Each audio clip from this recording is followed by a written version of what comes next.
Previously on my last Arkansas video, we left Elkins and traveled 1.5 hours to Eureka Springs to visit 2 of the town's haunted hotels and the intriguing and unique streets along the way. We spent a couple of hours at the Crescent Hotel. We explored a few of the hallways and memorabilia along the way. Up in the Sky Bar, we ordered something to drink and a large dinner plate salad. Took a few minutes to explain exactly the salad we needed due to allergies.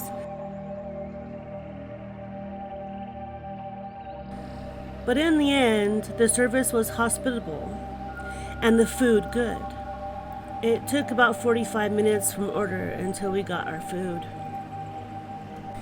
The energy of the hotel is quite high.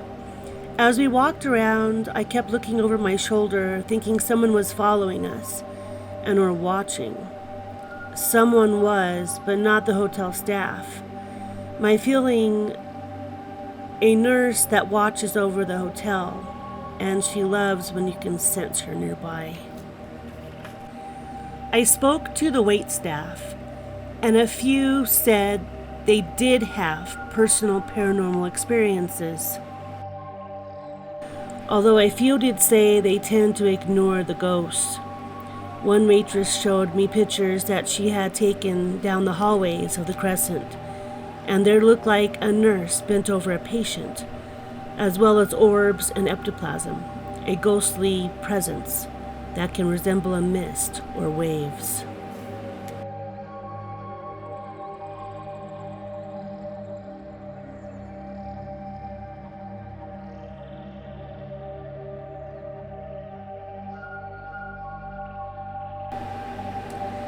Off the 3rd floor balcony, a woman in white has been seen falling to her death.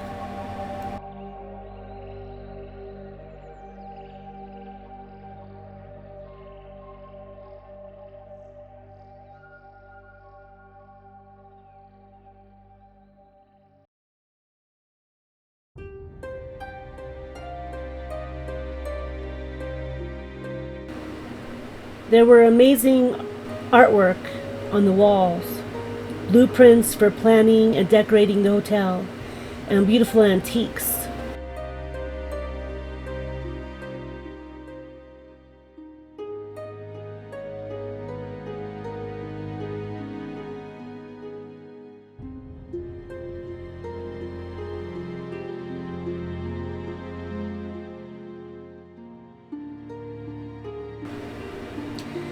A spirit of a little boy has been seen bouncing a ball down the corridors. We left the beauty of the Crescent and make our way to Eureka Springs town and another haunted location.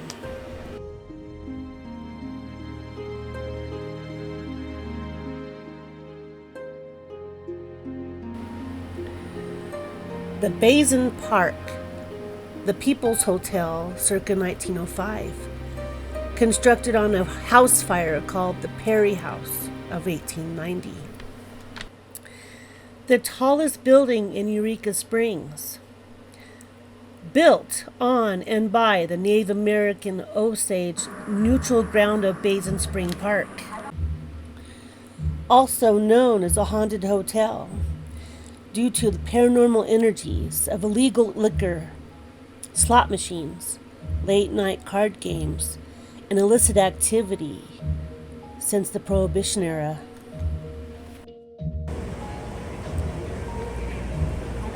The energy definitely changes at the Park Basin Hotel.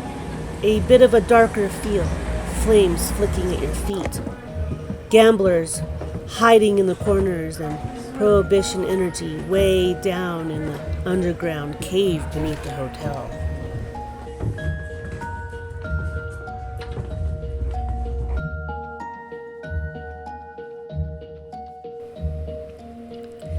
In room 309, a tall man dressed in spurs, hat and a duster, standing at the foot of the bed staring at you.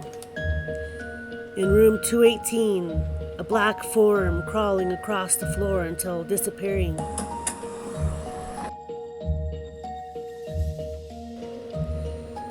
In room 301, you might be woken up at midnight to old-time music playing.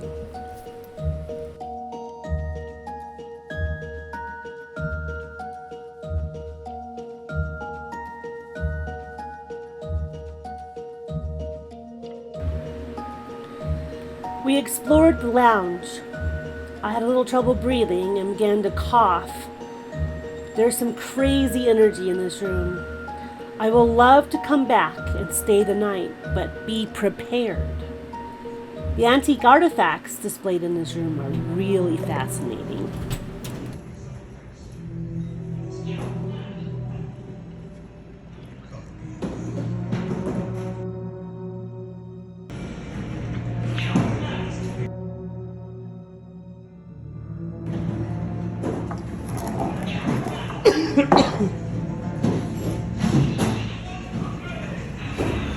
Marty Rodniks passed away in 2009. Elsie and hotel general manager Jack Moyer continue the legacy of their hospitality coalition. Cheers to them and keeping history alive and beautiful. Marty and Elsie Rodniks are proprietors of both hotels. They were visiting nearby Fayetteville and decided to pay Eureka Springs a visit. They were so charmed by the historic buildings that they purchased both. Both hotels have ghost tours where you are given paranormal investigating equipment to experience on your own. Both begin at dark and last for about an hour or two.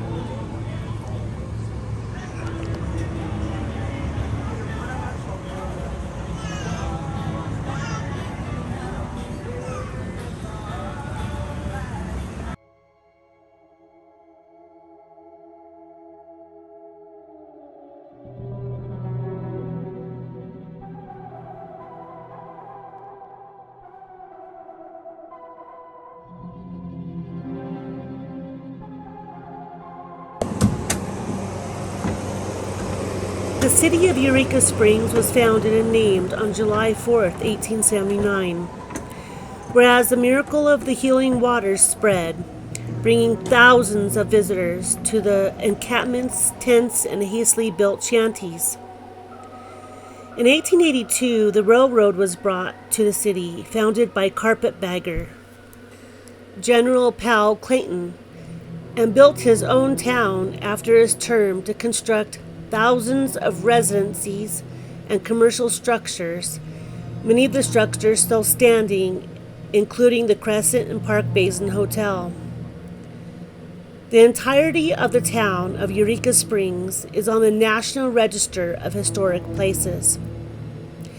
And the Ozarka Water Company, bottling the healing waters of Eureka Springs, still in business to this day.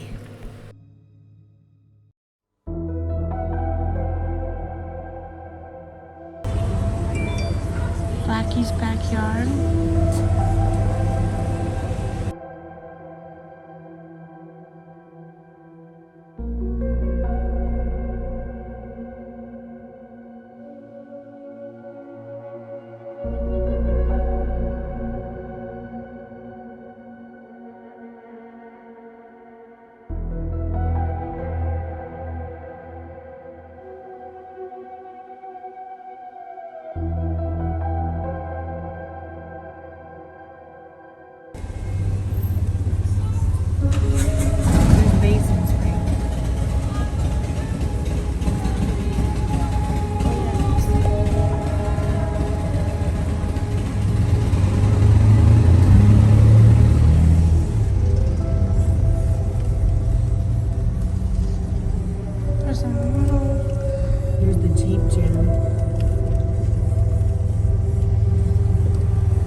$18.79, July 4. Eureka Springs Centennial Commission.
We have come to meet Adora Zerlina Astra, beloved one, created of the stars.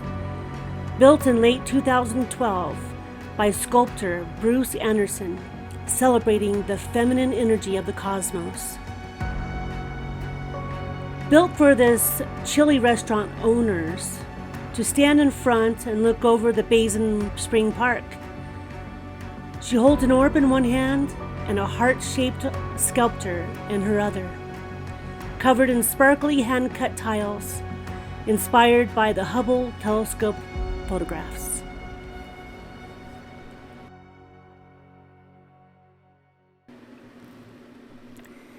The Rock House Cave and Saloon.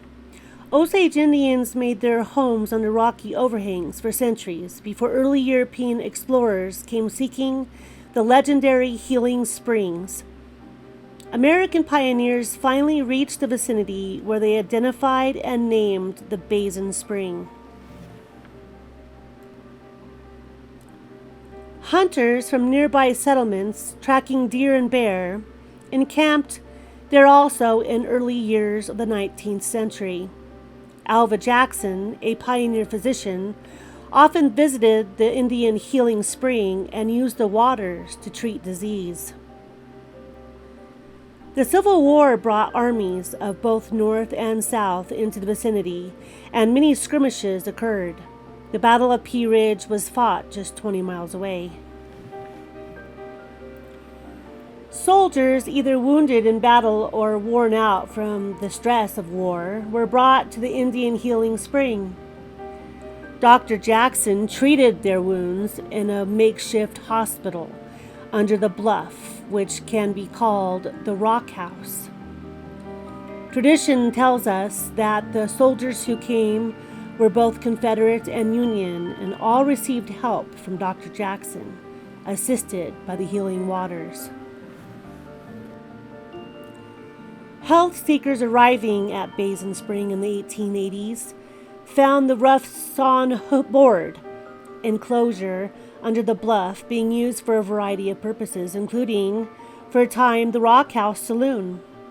The small limestone structure dates from about 1900.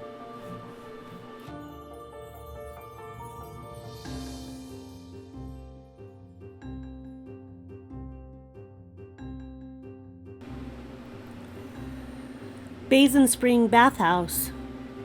A few bathhouses opened in Eureka Springs to offer massage, showers, medicated vapor cabinets, violet rays, vibration, and radiant baths. This building was rebuilt after a fire in 1889, then again burnt to the ground in 1986 to be rebuilt as an exact replica.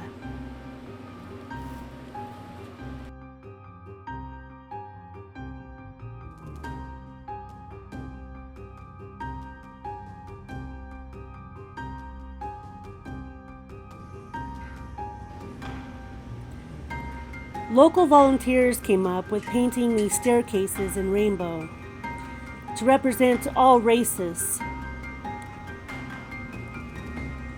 ethnicities, all life orientations. Red is for life, orange is for healing, yellow is for sunlight, green is for nature, blue is for harmony, and violet is for spirit.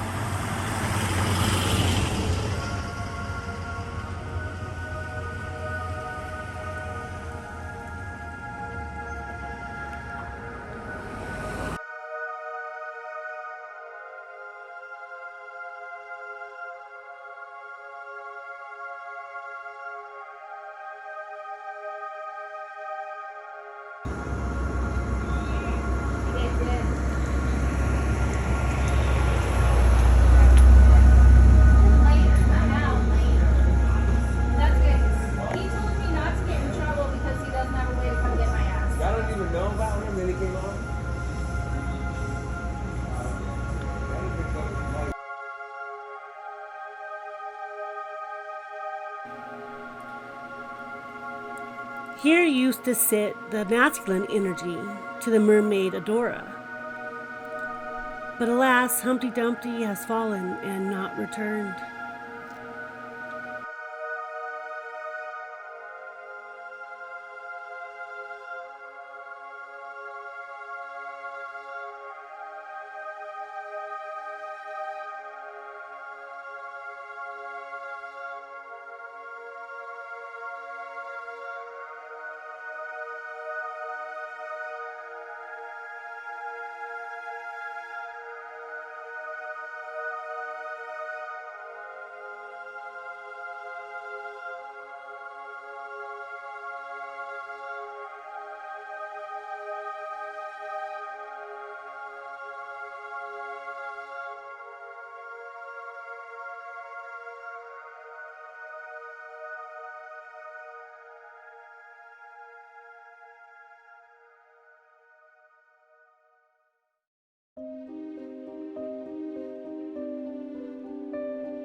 Upon darkness falling, we leave this unique and quaint town, wishing we could stay longer and explore, professing to return. I had spoken with a waitress about her exploits in this town, and she relayed to me to visit the Mark Twain Forest, not far from here. Too far to go this night, being on the other side of the border into Missouri.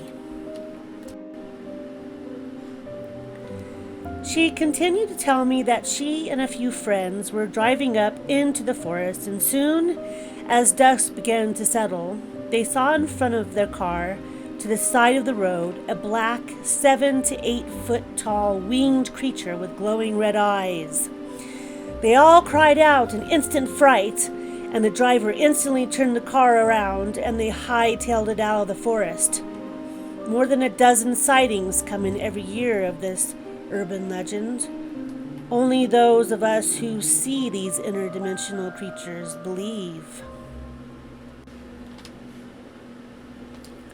The Mothman has been linked to the sightings, foretelling tragedies about to happen, or a harbinger of doom.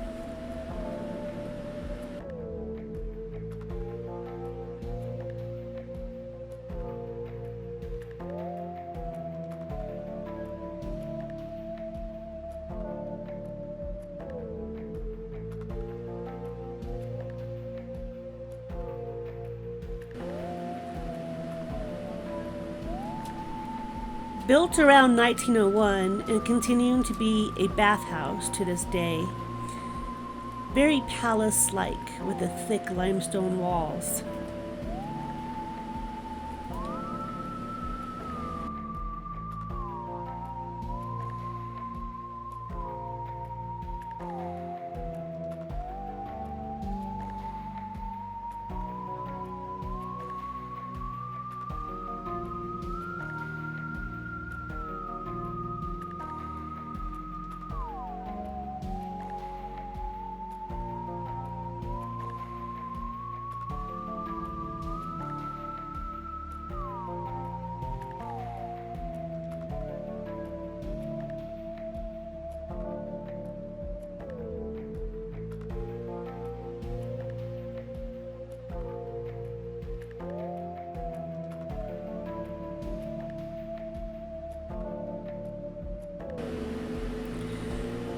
Thank you for joining us on our adventures. See you soon for more stories from the beyond.